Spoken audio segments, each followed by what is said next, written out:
Welcome to another segment of the Grassy Knoll. It is February 19th, 2007, and you're going to get a pre-record that was done just yesterday with Dave McGowan. We're going to be talking about his book, Program to Kill, and the history of serial killers, or at least the most recent few decades of such, where it might have been not necessarily a sporadic or organic thing, if you will. I guess I got hacked during the weekend, and I don't know. It was more like somebody was in there being a poltergeist and moving furniture around, if you know what I mean. Shows disappeared. In fact, one is still gone. It is the Chapman show, but it's on the server. See, I mean, whatever they did just to the website. The audio's on the server, and if you want to hit the Chapman show, and you can see from all the other links on the audio page, they go by obviously a certain pattern. You can pretty much guess sometimes, if you don't see what's there, that in fact you can hit it. So with this one, of course, it would be Vyzygoth.com/audio/Chapman2-9-07. .mp3, right? Chapman's name, Chapman2-9-07.mp3, and you'll be able to get Chappie. All right, so anyway, I don't know what that was about. It could have been a lot worse. We'll see if it happens a second time. I don't know if this is a warning or something like that, because of what we've been doing. Or it could be just a coincidence, honestly. It could be that. So we'll see what transpires, and that, I think, will tell all. In the meantime, I still can't breathe, so bear with me. We got Dave McGowan for it, and we'll have him back again tomorrow. We are taping this on Sunday, February 18th for play today, Monday, the 19th. We have with us Dave McGowan. The website, by the way, if you want to check it out while you're listening, is www.davesweb.cnchost.com. You can hit that also from my website, either the upcoming shows or his audio, which will be archived right after you hear this. He's the author of 3 books, Program to Kill, get it out there, bro, Learning the F Word, and Derailing Democracy, and it's about Program to Kill that we're going to speak to today. And so, Dave, thanks very much for joining us out there on the left coast, huh? Well, thanks very much for having me. Well, it's been a long time, and, serious as a heart attack. Folks have said to me time and time again, why don't you? Why don't you? How come you haven't had you on? And you know what? They're right. And so anyway, that time has passed us, and you're here, and I'm glad that you are. Again, you've agreed to be on tomorrow also to talk about another subject. But with Program to Kill, and it deals with the nature of, I guess, serial killers. Mm-hmm. Now, down in Florida, as you well know, they've had their share. One was just put to death recently. But from your take, are you seeing this as something also that, I hate to say it, I mean, it may not be the best term for it, but is this also kind of weaponry that is somewhat unleashed against the population? What's going on there? I see it very much as being that, yeah. I see it as being basically, I guess you could say, a psychological warfare tactic, very much along the lines that terrorism is used, in that it's a vehicle of sorts for instilling fear in people, and as it's become more and more apparent, particularly over the last several years, it's all about control through fear. I mean, that's the basic operating principle of our government and most other governments as well. You strike enough fear into people, and they're going to run to Big Brother for protection. We see that with terrorism now. Alleged terrorism anyway, and before that, and still, the serial killers play very much the same role. I mean, very few things strike fear into people's hearts the way that serial killers do. So yeah, I think it's very much sort of a created phenomenon that is used as a vehicle for social control. Was there an event, was there a particular individual who obviously had a reign of terror that finally made you want to take a look into this? Because this is not a very pleasant subject, no doubt about it. I mean, it's as abysmal as a Nietzschean event. But was there something that happened out there that made you finally say, you know what, I want to take a look at this? Yeah, there was actually. It kind of arose, and we talked a little bit about this, off the air. It kind of grew out of something that I discovered while researching my second book, which you mentioned in your intro, the Understanding the F-Word book, which was that George Bush, and very few people realize this, what they do realize is that he was like the governor. He basically green-lighted more executions during his tenure as governor of Texas than any governor in any state in the history of the Union. I mean, he is America's premier hanging governor, so to speak. And people do know that, but what they don't know is that he actually did issue one and only one pardon out of the, I think, 153 cases that crossed his desk as governor, and that was for a gentleman by the name of Henry Lee Lucas, a guy who at various times confessed to up to like 600 of the most brutal, horrendous serial killings imaginable, complete with cannibalism, necrophilia, torture, mutilation, all the standard that you find in these cases. And yet out of all the people who came before George Bush to have their cases reviewed, he was the only one granted a pardon.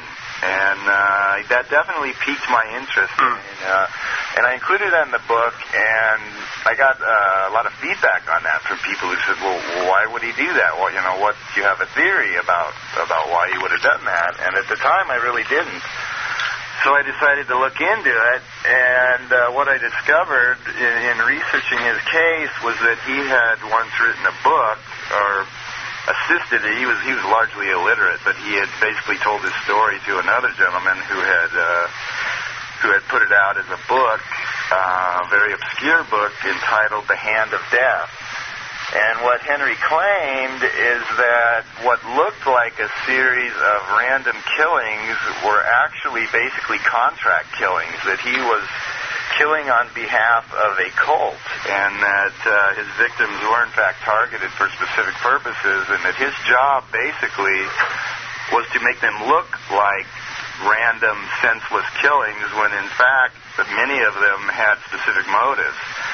And around that same time, I happened to, I think it was referred to me by someone or something that knew, that I was delving into this research, a copy of Maury Terry's book, The Ultimate Evil, which is an alternative study of the Son of Sam case, David Berkowitz, in which he presents a very similar scenario, which is that David Berkowitz was actually just one of many sons of Sam, and that he was acting on behalf of a cult of individuals, and that basically he became the fall guy to cover up the involvement of all these various other individuals. And that led me to a book, The Family, by Ed Sanders, about the Manson case, which had other parallels. And then I stumbled upon a couple cases in Europe that had been reopened, the Monster of Florence case, and another one that I can't think of right now, which had recently been reopened at the time that I was doing this research, because evidence had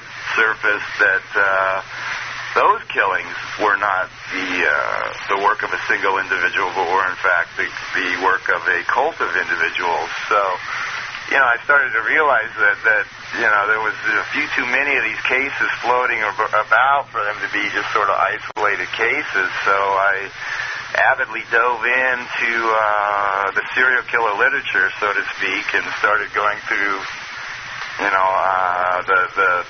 the various books about first, all of your standard high-profile guys that everybody knows, the Ted Bundys, the John Wayne Gacy's, Jeffrey Dahmers, Hillside Stranglers, and those led me to various other cases, and ended up researching, some 36 or so, or maybe more, individual quote-unquote serial killer cases, and I found these same sort of common threads running through each of the stories.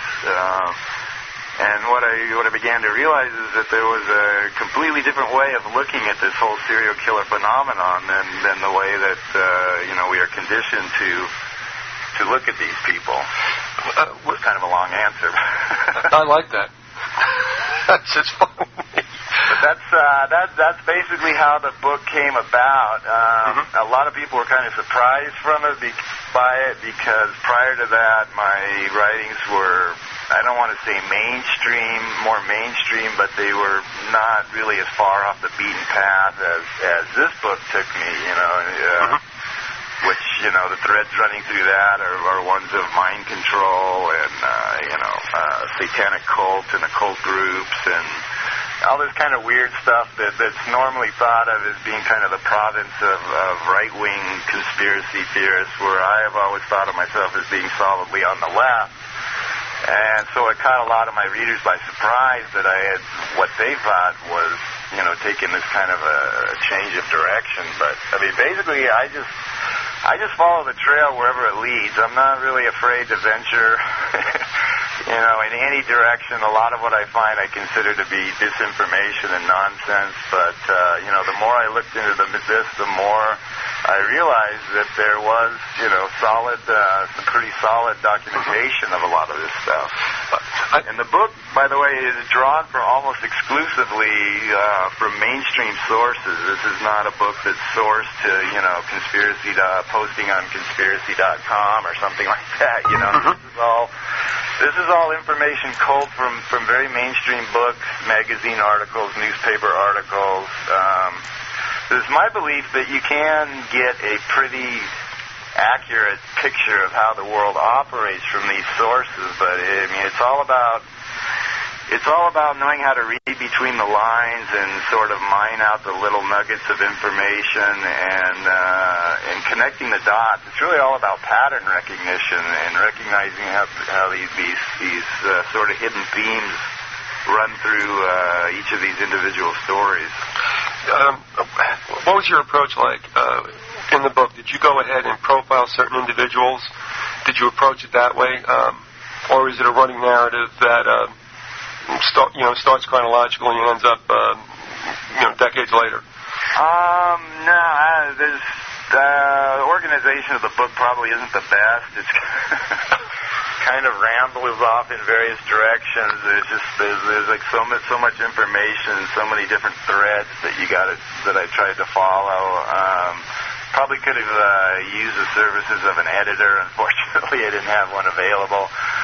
So I don't know that the book's really organized in any particular way. Right. It's just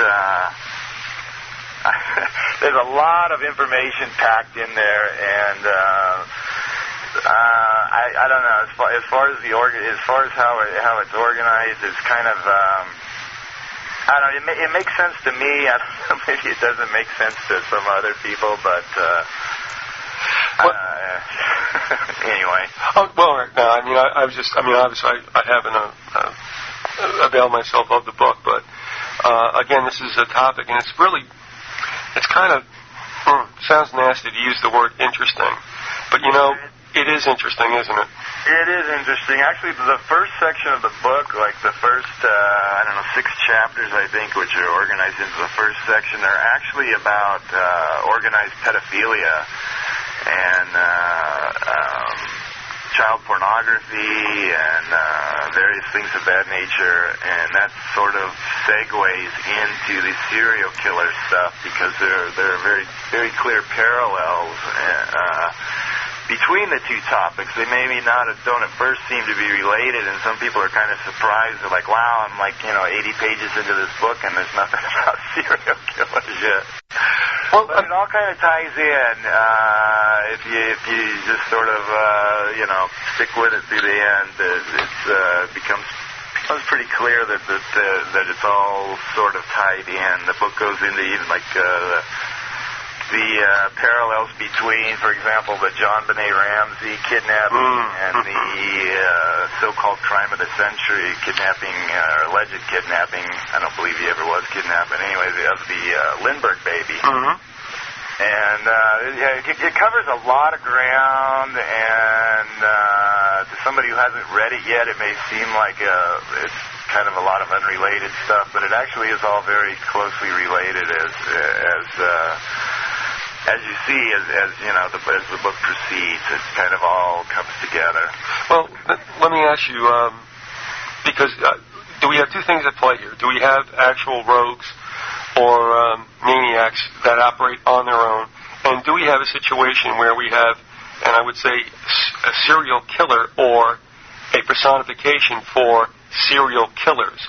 As you said, like with the Son of Sam, he's the one that hangs, but were there other operatives going on? So again, do we have some people who are definitely,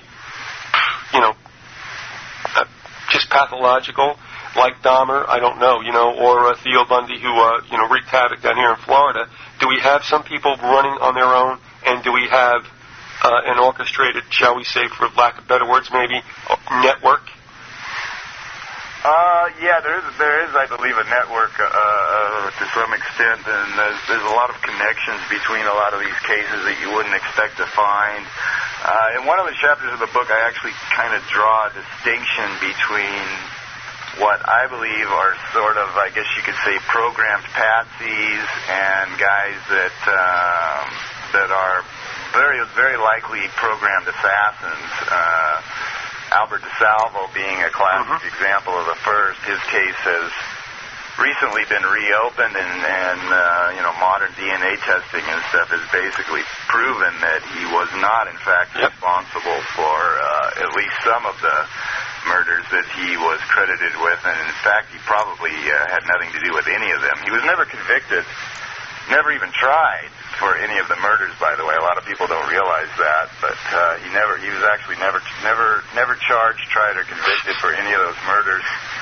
And it's now becoming clear that he was in fact railroaded as a patsy, and some of the people behind that railroading had very clear CIA connections. There were indications of hypnosis and various things like that. It's quite an interesting story. And the classic example of the latter would be a guy like Arthur Shawcross, who was, or claimed to have been, a Phoenix program type assassin in Vietnam. He claimed to have racked up 43 kills in Vietnam, which were, just these barbaric crimes that he committed that, involved, rape and mutilation and leaving bodies on display and all the stuff that serial killers traditionally do.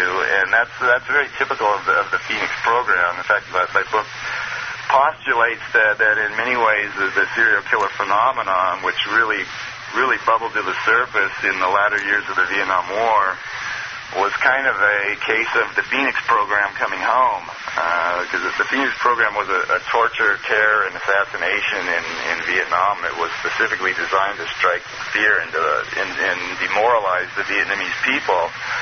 It was an assassination program that claimed at least 20,000 lives. I mean, our own Congress has admitted that at least 20,000 lives were taken by it, and other estimates range considerably higher than that. But these were crimes that were deliberately committed just as barbarically as possible to strike fear into the hearts of the Vietnamese people by leaving bodies on stakes and just doing all this just all these horrendous things that were done to as a psychological warfare tactic. And it's the very same things that you find with serial killers here at home, the very same behaviors, the very same sorts of scenarios. But anyway, Shawcross claimed 43 kills in that manner in Vietnam, none of which made him a murderer, of course. It just made him an American soldier. But then he continued on that pattern when he came home and racked up several more kills. So he is the guy that is mentioned in the book as just one example, a very clear-cut example of what I feel is a programmed assassin versus a programmed patsy. So I think there's both sort of factors at work there. these cases. Well, it's. I'm glad you mentioned the situation about the salvo as the Boston Strangler. In a case like Manson, and maybe we can talk about that in a little bit, that looks like it was very much handled. But in a situation like the salvo, would there have been any kind of consortium or group that I wouldn't say benefited from it, but was there some kind of objective they were trying to achieve, or was this just some kind of also experiment to dry run a way of creating terror and see how it all works out? Do you know what I mean? Yeah, I do know what you mean. I'm not really sure, to be honest. That one was I only know of that from what I've read in books and whatnot. It was a little before my time. Stop it. So I don't know, what the whole kind of social climate and whatnot was like back then. The Manson case was more, I was actually aware of it at the time, and it's kind of easy for me to look back now and say that was, in part, one of the objectives being pursued there was the discrediting of the whole hippie and hippie commune type movement. It was basically always saying, "Oh, look at this. These aren't these peaceful hippie communes that we've been led to believe. These people are mass murderers." And I think at the same time, what was playing out was what was that group called? The Symbionese Liberation Army, with the whole, kidnapping of Patty Hearst and all that. And that group was quite obviously an intelligence front. I mean, all of the people, the main principal people involved in that were like former police informers and former FBI affiliates and all this. And the guy that really was behind starting it all was a guy named Colston Westbrook, I believe his name was, who worked out of Vacaville, which was the site of all sorts of mind control operations. You find all kinds of references to that in the mind control literature. And he was a former Phoenix program operative too, not coincidentally. And so there's numerous indications that was definitely an intelligence operation, and I think it was kind of a two-pronged strategy there with the Manson family sort of discrediting the hippie communes and the Symbionese Liberation Army sort of discrediting the more radical groups like the SDS and the Weather Underground and whatnot that were in operation at that time. And that was just one of the goals. I mean, there were others, but I believe that those were goals that were being pursued specifically there, but I don't know in the case of the Boston Strangler because it was just a little before my time. Yeah, thank you for reminding me because it wasn't before my time. Thank you very much. But I take a look at three individuals, and one of them would be Gacy, the other would be Dahmer, and of course we talked about the salvo. Usually it's always females that seem to be the ones who are obviously victimized. With Dahmer and Gacy, that was not the case, though, wasn't it? And did you treat them at all in your book? Yeah, they're both in there. And they both actually had fairly high-level government connections. Jeffrey Dahmer, there was a strange little story about him, about how he went to Washington, D.C. on a high school field trip when he was like 17, 18 years old. He's like a junior, senior in high school, something like that. Went with his class on a trip, and he ducked into a phone booth at one time and made a call, told his friends that he was going to arrange a private tour of the vice president's office for them. And, they were naturally skeptical, thought he was full of shit, but he made the call, and sure enough, he got him in not only to a private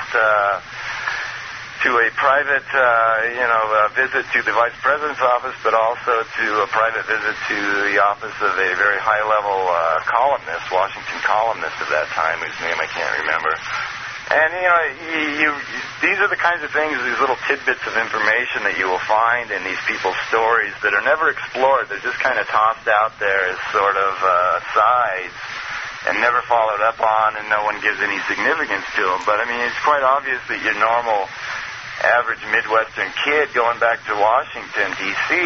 on a visit cannot make a quick phone call and secure a private tour of the vice president's office. That's just, that doesn't happen in the real world. This guy obviously had some kind of high-level family connections, And there were other indications as well. And Gacy would definitely had high-level connections. He was actually once photographed sitting side by side with Rosalind Carter at the time that she was First Lady. And he can be seen wearing a lapel pin that signifies that he has a very high-level Secret Service clearance. And, you know, parts of his police file were blacked out with the notation that it was FBI matter. And, I mean, there was all kinds of these little, you know, he claimed friendships with the governor of Illinois and the Attorney General. And, you know, I mean, this guy was connected politically, quite well connected politically. And that's a fact that's usually just completely brushed over in the biographies of him. And it's a very common, you know, Ted Bundy, same thing. You look at a lot of these people and you will find that there were, in fact, unexplained connections that these people had to people in high levels of, you know, power. I'm going to ask you something which is kind of outside what we're doing, but based on that, it'll give me an idea of what other kind of questions I'd like to ask. Okay. Let's take a look about Clinton. Okay. Are you familiar with either the reality or the unreality of the Clinton body count? I am aware. Yeah, I'm aware to some extent. I mean, I first heard about it years and years and years ago before I was as deeply enmeshed in the, you know, conspiracy, quote unquote, conspiracy literature as I am now, and considering the source that it initially came from, which was like on a tape put out by, I don't know, Jerry Falwell or one of these guys, I thought it was, you know, complete nonsense when I first read it. But you know, no, I'm much less skeptical of those claims now. And I know there is quite a body count. Vince Foster being the most, you know, high profile of them, and I believe that he absolutely was whacked. There's no question in my mind that his suicide was not, in fact, a suicide. But I'm not completely up to speed on all the details of the list. And now, no, the reason I bring it up is that in those Clinton Chronicles, the documentary that was released, I think it was also updated and released again. And you've got investigators for the Arkansas Bureau of Investigation. And they just kind of look like kind of nonplussed in the camera when they talk about all the stuff they had on him. And you also had some of the victims' relatives speaking, and they couldn't. I guess they've gotten to a point where they kind of understand why it never went to trial and nothing ever happened, but they are still to this day, I think, just bewildered that that could have been that prominent, that widespread, and yet he never hung and no one else ever did for that. But here's where I'm going with this also. Are we looking at with serial killers and those especially who might be victims, or not victims, but obviously I guess you would say proponents of MK Ultra and other mind control programs? Are we looking at something where there is a systemic and a very detailed way of eliminating individuals out there and making it look like somebody's just bull goose loony? Yeah, that's certainly one. That's certainly one motivating factor. Yeah, the whole kind of mythos of serial killers arose at least in part to write off a lot of politically motivated killings as just sort of random acts of violence. That's certainly the BTK killer case. That was absolutely at play there. The first victims, his first alleged victims, were a military family, an intelligence guy who had, told his son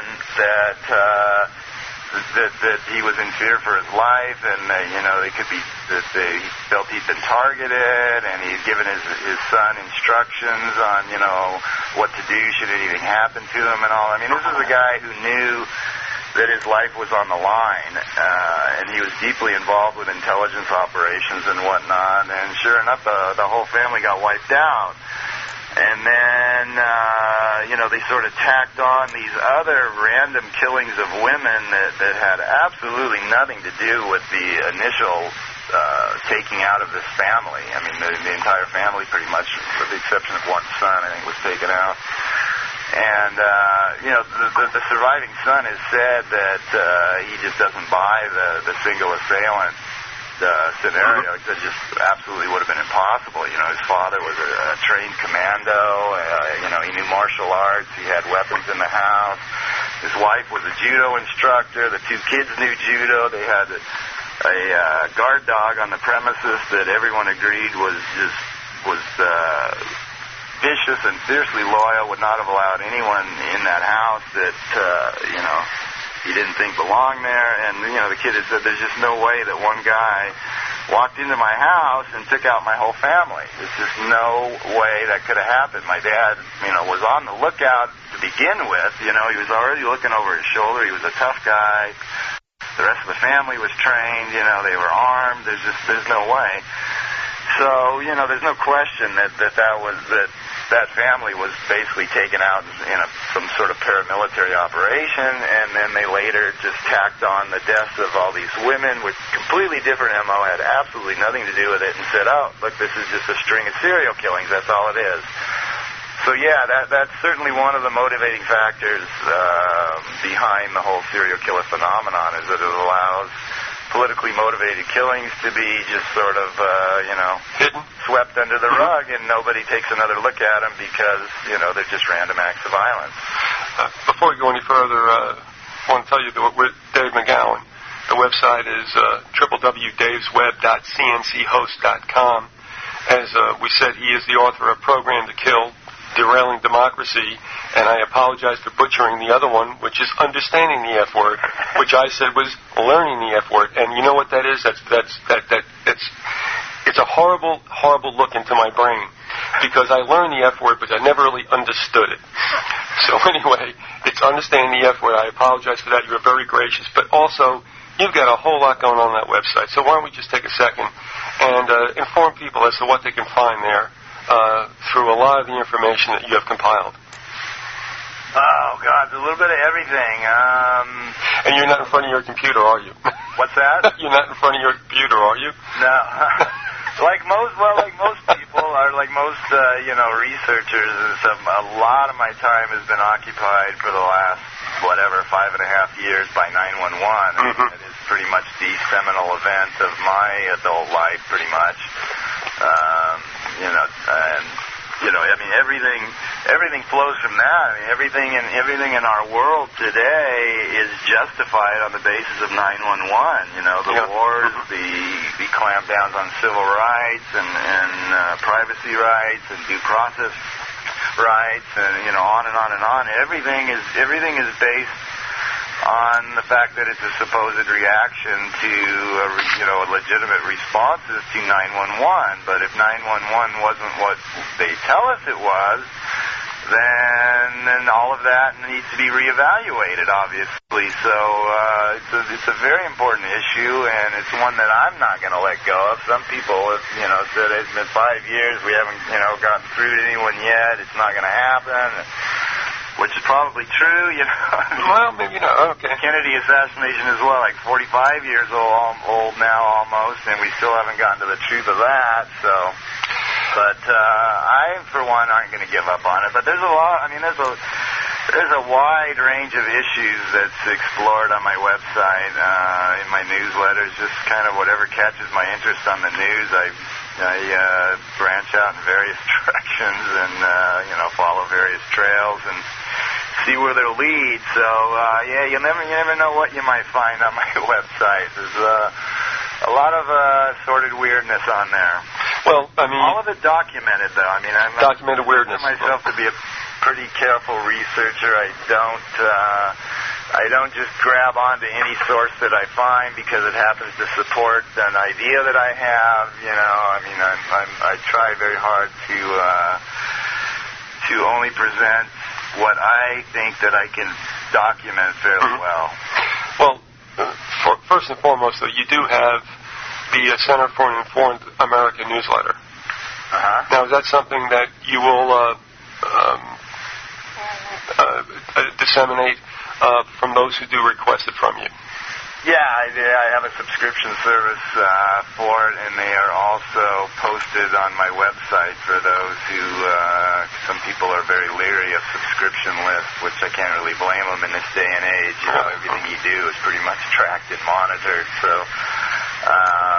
they're available either by subscription or just by dropping by the site and checking up to see if I've posted a new one recently. They don't appear on any kind of weekly or regular basis. They used to, kind of, but they just pop up when I get around to it anymore. Mm-hmm. Yeah, and it's, tomorrow we're going to talk a little bit about 9/11, in fact, specifically Flight 93, if that's okay with you. Oh, certainly, yeah. Okay, because that to me is the crown jewel of that whole day, and that's a bad term to use, but anyway, we'll deal with that tomorrow.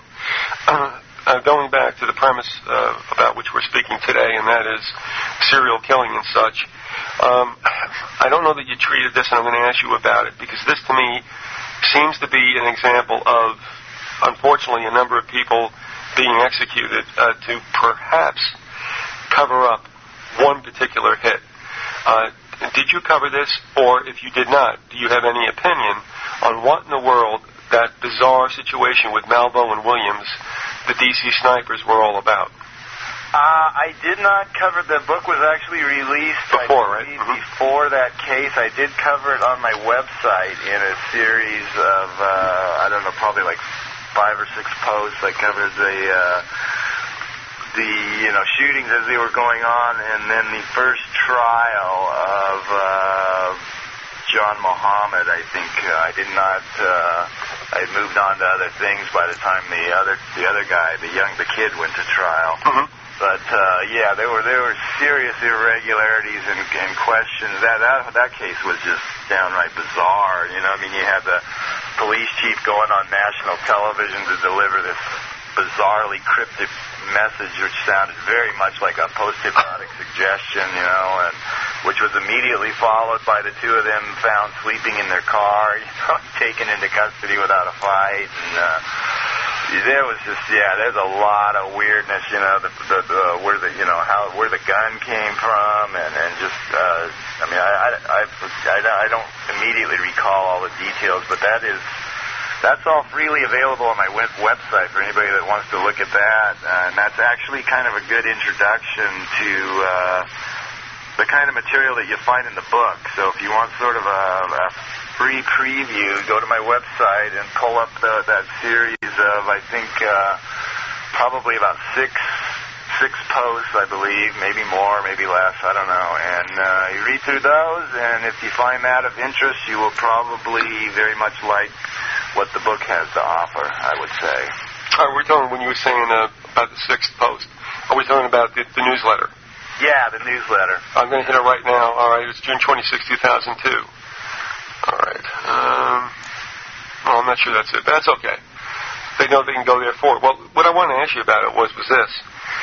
One of the things that was strange was that they came up with the identification of the vehicle that they thought was being used by the two of them, and it's something that's almost laughable, because everything in the beginning was a white step van or a white panel van. I'm going, why in the world would people who are trying to be furtive, a white step van, I mean, this is not the getaway vehicle of choice, or the white van, and of course that stopped traffic on I-95, I don't know how many times when they were looking for them.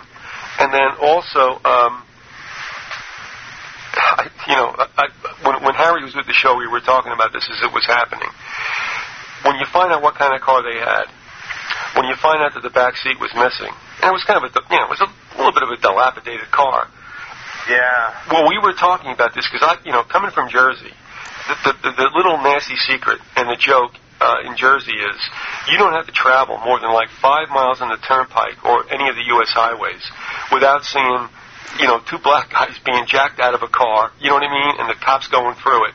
And I'm saying to myself, here these two guys are going around in, like I said, a rather disheveled vehicle with no back seat. How in the world, through all that time and all that driving, didn't they ever get pulled over? Which to me is kind of curious, if you know what I'm saying. And as you just mentioned also, that little, what seemed to be a Manchurian Candidate trigger verse in a Cherokee poem or a fairy tale. I mean, and then all of a sudden they get found sleeping, you know. Something about the duck is caught in the noose or something. Yeah. Bizarre. He just reads off this bizarre thing with some kind of strange explanation for it, and then like almost immediately they're taking it. I mean, it was just really, really bizarre. I mean, it was almost like I got the impression that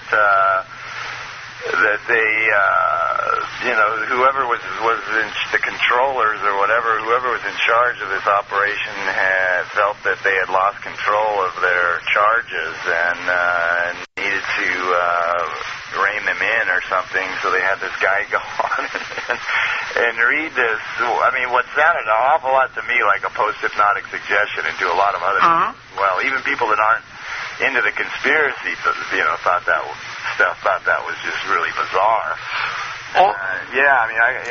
That was my impression that they were trying to communicate with these guys through the media, because I believe they had sort of maybe lost control of them or something and needed to rein them in, and which is exactly what happened immediately following that bizarre press conference. Well, yeah, and I mean, no sooner was that. I mean, we saw that happen on the Today Show, and it was in the early morning hours, and I guess within that day or whatever, they're caught sleeping in, I guess, some kind of like roadside rest area. In a rest stop, yeah. They were pulled over supposedly at a roadside rest stop, and there was some weird thing about the guy that identified. The whole thing was just really weird. I don't remember all the details, but I mean, it was just bizarre. But it's all in the newsletters. I pulled up my website. The first one I think I actually wrote was in October of 2002 was number 20. That was about the killings, I think. Right, I see, right. Then the trial comes up beginning on number 45 through, like number 48 or something like that.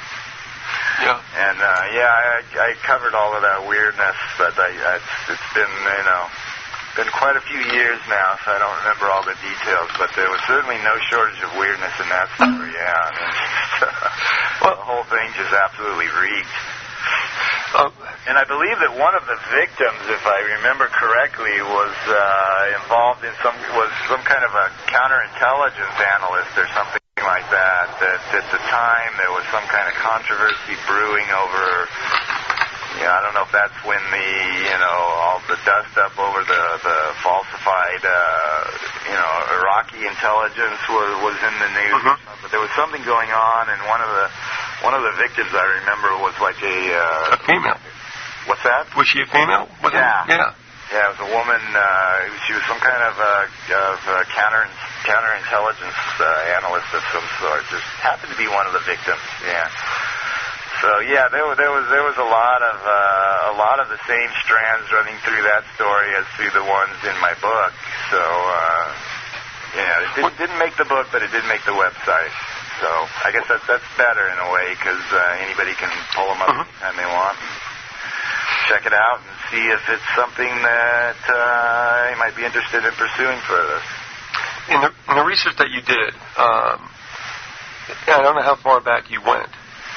But whatever that is, was there a time, and I mean I'm talking about the 19th into the 20th century or whatever, was there a time when it seems that there is now all of a sudden a certain frequency of the serial killer? I mean, were people, dealing with this in the 19th century? I mean, we know about Jack Ripper, okay, and that obviously he was plugged in across the Atlantic, but with what you researched, is there something that indicates that the serial killer, let's just say phenomenon, starts to really become quite obvious?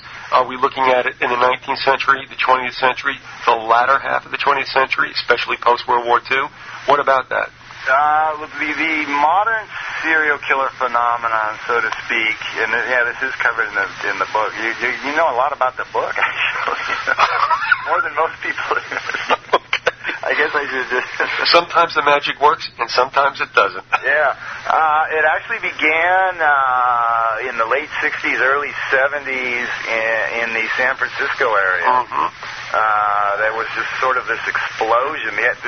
We didn't even have in our vocabulary the term serial killer until it was coined by the FBI's Behavioral Sciences Unit in the early 70s to, explain this sort of explosion of these people. Before that, they were, very few and far between. You had your Albert DeSalvo, you had your Jack the Ripper, but they occurred, Ed Gein in Wisconsin or something like that back in like the 50s or something. But they were few and far between. They weren't like a part of our daily diet, so to speak, until like the late 60s and early 70s, and it really sort of burst forth from San Francisco, which was, probably not coincidentally in those days, sort of an MK Ultra city, sort of like the whole Haight-Ashbury district, I think, was like an open-air MK Ultra operation. Well, hold it right there. That's interesting you should say that. I agree with you, and I'm going to bring something up a little bit later with regard to what's going on out there, especially in and around Berkeley and such. Did you find that was a hotbed for a lot of, shall we say, cultural experimentation by the powers that be upon, a segment of the population, which in that time would have been the flower children? Oh, yeah, absolutely. I mean, that's where, some of the original, what was this guy named? Something White, George White or something, operated this sort of safe house where they were, experimenting using prostitutes to drug people and whatnot. And, there was all kinds of MK Ultra type stuff going on in that scene, and that is exactly where this sort of serial killer phenomenon worked. What I found, kind of burst forth, and what I found in my research is, and this is all in the book, is that in this very short span of time, just like a few years, there were something like 6 high-profile serial killers stalking that area in just a period of a few years. You had Charles Manson, who started out up there and then drifted down to L.A. You had the Zodiac Killer. You had this big guy. What the hell was his name? Big giant guy. I can't even remember. But there was like altogether there was like 6 of them. It was just pretty incredible, really. And this was at a time when the serial killer phenomenon was so rare that we didn't even have a name for it yet. And yet out of this tiny little, geographic area, just a speck on the map, you had literally 6 of these guys like operating pretty much simultaneously, which is, it's very, statistically I would think is very highly unlikely. So yeah, I believe that the modern phenomenon really kind of grew directly out of that city and the surrounding area, which was, as you say, just an absolute hotbed of social engineering, so to speak.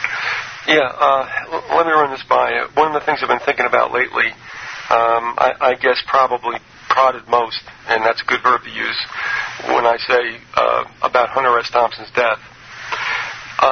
And then looking back at Ken Kesey, the Merry Pranksters, LSD, Stanford Research Institute, you know where I'm going with this? I'm starting to wonder, I'm beyond just starting to wonder, that this whole movement, this whole free love, drug stuff, was completely supported by whatever you want to call it, government military ops. The Stanford Research Institute has a certain, shall we say, infamy that they share with Tavistock. And I don't know about Kesey, but, Kesey obviously was a grad student at Stanford. You know what I'm saying? Now, I'm wondering if this whole thing wasn't just a wonderful, just, I guess, organic thing that happened in society, but whether or not these people, wittingly or unwittingly, were supported, and this whole cultural shift, and it really was great. I mean, looking at me and my cohort at this point, this section of the baby boomers, really, we don't have a whole lot to brag about as far as more or less crushing morals and other taboos, supposedly, or breaking down the walls that allowed other taboos. So here's where I'm going with this. Have you ever thought about this or done any research into it with looking at that whole orchestrated flower power thing and believing that, yes, in fact, it was orchestrated?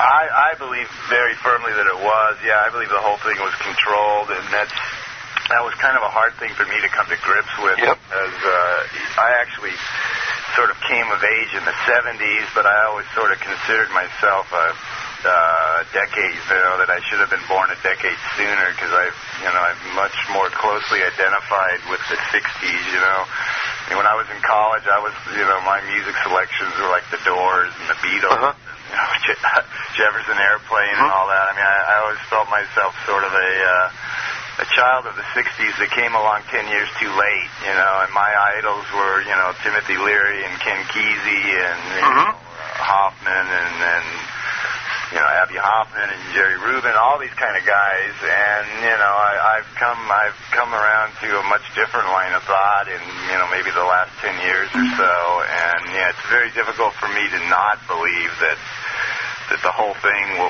was very much controlled, and I believe very strongly that Leary was absolutely an operative, and all of his cohorts, and a lot of people staunchly defend him, but I'm not one of those.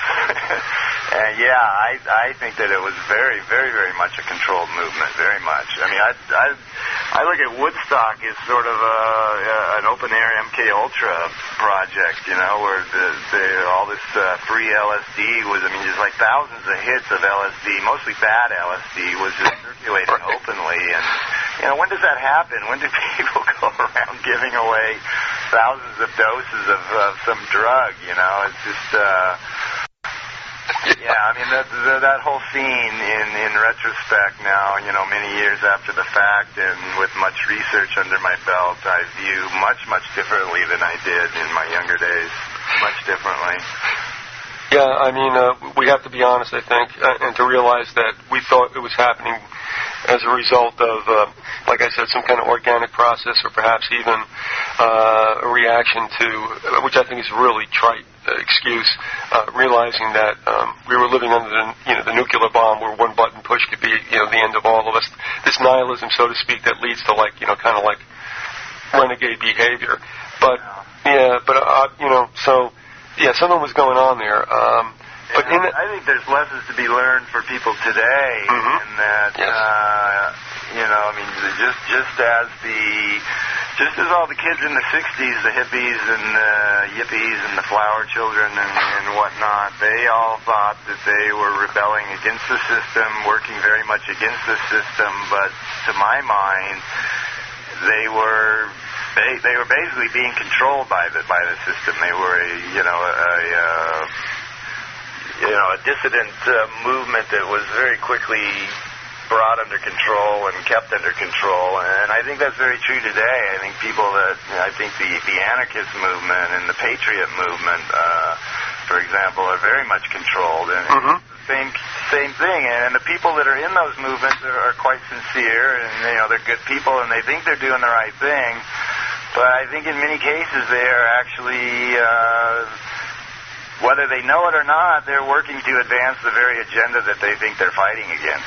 Well, I'll tell you what, I can't believe you said that, but in a short time to come, I've been heading that way anyway. When you talk about even the Patriot movement being something, of course, we all get it about the Hegelian dialectic, but we never thought for a second that perhaps some of this, or perhaps most of it, is to create and pull us into a Hegelian dialectic that we don't even know we're part of. In fact, what it would be is a conspiracy amongst the conspiracy researchers. Yeah, well, a lot of researchers, they realize through, their own research and readings that, our intelligence agencies routinely control opposition groups in other countries. They control both sides of the debate, and if you want complete control, that's the only way to do it. You got to control all sides of the debate. You got to limit the parameters of the debate, basically. And they recognize that it's done in other countries. Well, why in the world wouldn't it be done here? It just stands to reason if If they're going to all that trouble everywhere else in the world, why wouldn't they do it here? Of course they would. So, it's... I think a lot of people are seriously misled, and they may be quite sincere and quite passionate about what they're doing, but in many cases they're working against their own interests and don't realize it. I tell you what, that if we can for another day, I'd like to talk to you about that without a doubt. But it's the old story that as I watch nationalism start to really sweep across this country. And I'm trying to say to people, don't you understand? This is exactly what happened in pre-World War II Germany.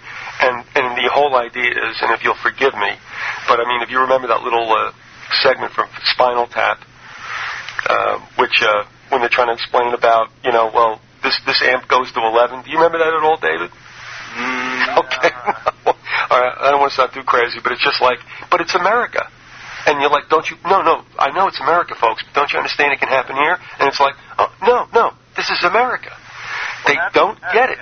That's one of the biggest impediments we face is that we are conditioned from birth to believe that this is America, and nothing like that happens here. It happens elsewhere in the world, but, certainly not here in America. We're immune to that kind of stuff.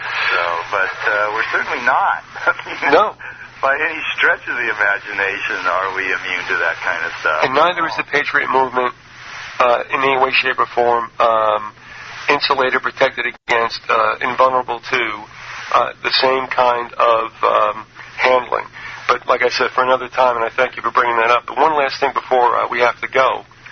With regard to what you've done in the book and all that you've seen from your research as you stand back, throughout the decades, and then, like you said, especially in the 60s, was there any kind of pattern that you found with frequency? In other words, did it rise at a certain time, a season, a year, any particular time during a decade? Did you find anything that showed you some kind of plot line through the last 40 years?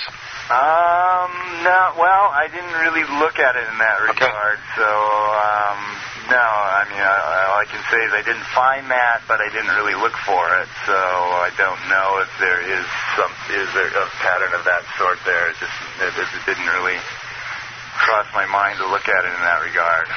I'll tell you this: we have one still going on down here, and again, this is a little bit strange. Are you familiar with the case of Henry Bolin? No, I'm not, but I do, my book does make note of the fact that the 3 states that contribute far more than their fair share of serial killers are Texas, Florida, and California, which are also just happen to be areas where cult activity is reported far more frequently than in other areas, and also happen to be the 3 primary entry points for most of the illegal drugs entering this country. And if you look through these stories, you'll definitely find that those are common strands that serial killers kind of tend to follow the drug traffic. The other covert operations run sort of hand in hand with serial killers, including drug trafficking and even human trafficking. They kind of follow the same corridors. So, your state and my state play very prominent roles in the book. Yep. You guys have you've had the Gainesville Ripper. That's Danny. Yeah. Henry and his partner, and Bundy was there for all kinds of people, all kinds of them there, and in my state and in Texas, they just seem to just sprout up everywhere. I'll only say this about Bolin. I mean, we moved down here, and I think he had just been, I guess, indicted for the murder. But you know what? We've been down here like for 14 years, and this thing is the longest running show, judicially that I can think of. I mean, I've watched him age, and they still haven't been able to throw him into Old Sparky. And that's another interesting situation. But again, as you well know, Florida, because of the weather especially, there's a lot of transients, a lot of easy pickings for people because obviously they're removed from their home or whatever, from their home state. And it's strange, but I will tell you also in the county in which I live, this county leads the state in unsolved murders because what has happened throughout time is that they will kill somebody, whether it's a whack job or not, and they bring them out into good old rural Pasco County, and when the farmer goes out to cut his field or go through his orange grove, guess what he finds? So it's a really grisly situation around here. But before we go, again, Dave McGowan, you've written 3 books. We're talking today about Program to Kill. You do have Understanding the F Word and Derailing Democracy. How can people order them, and how can they also find out more about the work you've done? For the most part, the books, your best bet is to get them from an online dealer. They're not the kind of books that you're going to walk into a brick-and-mortar bookstore and see prominently on display. No. Sure. Especially the second two. The first one a little more so than the second two, because I actually had a real publisher for the first one, whereas the second two I basically had to go the self-publishing route. Right. So, the only surefire way of finding them is, through Amazon or, one of the BarnesandNoble.com or one of the online sellers. You can pick up copies from any of those. First one's a little dated at this point. Still some good information in there, but, the world has really changed a lot since I think that book was released in like 99 or something, pre-911. The world is kind of divided into pre- and post-911 now.